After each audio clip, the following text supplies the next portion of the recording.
Horror कहानियन के लिए my YouTube channel पागल गेमर सब्सक्राइब करने ना भूले, कमेंट लाइक और बेल आइकॉन दबाना ना भूले।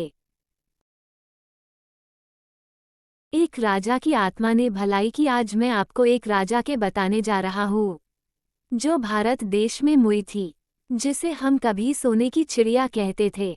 लेकिन अंग्रेज लोगों ने हमारा सारा सोना भारत से लुटकर अपने देश ले गए। लेकिन अभी भी भारत के कई हिस्सों में प्राचीन समय का बहुत सा खजाना गड़ा हुआ है, जिसे चोरी हो जाने के डर से जमीन में गाड़ देते थे और उनकी मौत के बाद वो सोना चांदी कहीं धरती के गर्भ में गड़ा हुआ रहता था। ऐसा ही एक घटना मध्य प्रदेश के दानगढ़ जिले के डिंडिया खेड़ा गांव में हो रही है, जहाँ की एक आदमी को एक आत्मा ने बताया कि इस हवेली के नीचे सोना चांदी गड़ा हुआ है।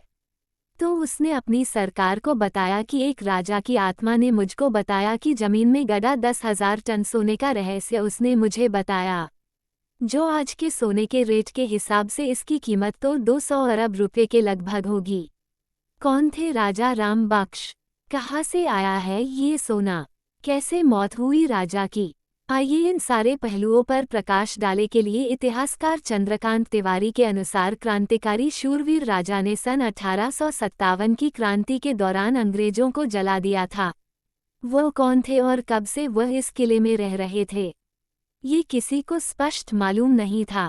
यहाँ के इतिहासकारों की माने तो 4 जून 1856 की क्रांति में दिलेश्वर मंदिर में छिपे 12 अंग्रेज को जिंदा जला दिया था। इसमें जनरल डिलाफोस भी मौजूद थे।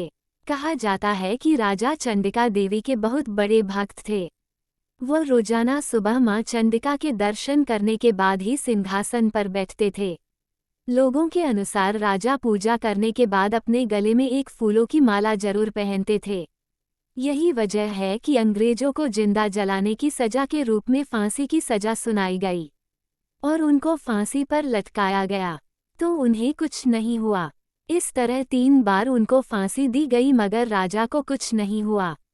तब राजा राव राम बख्श सिंह ने अपने गले में पड़े फूल की माला को उतार कर फेंका और यमुना से अपनी आगोश में लेने की प्रार्थना की। उसके बाद जब अंग्रेजों ने उनको फांसी पर लटकाया, तब उनके प्राण शरीर से निकल गए थे और उस इंसान को जिस आत्मा ने बताया था, वो आत्मा वही होगी। इसके बाद उस आदमी को थोड़ा बहुत रुपया मिला और सारा खजाना सरकार को मिल गया।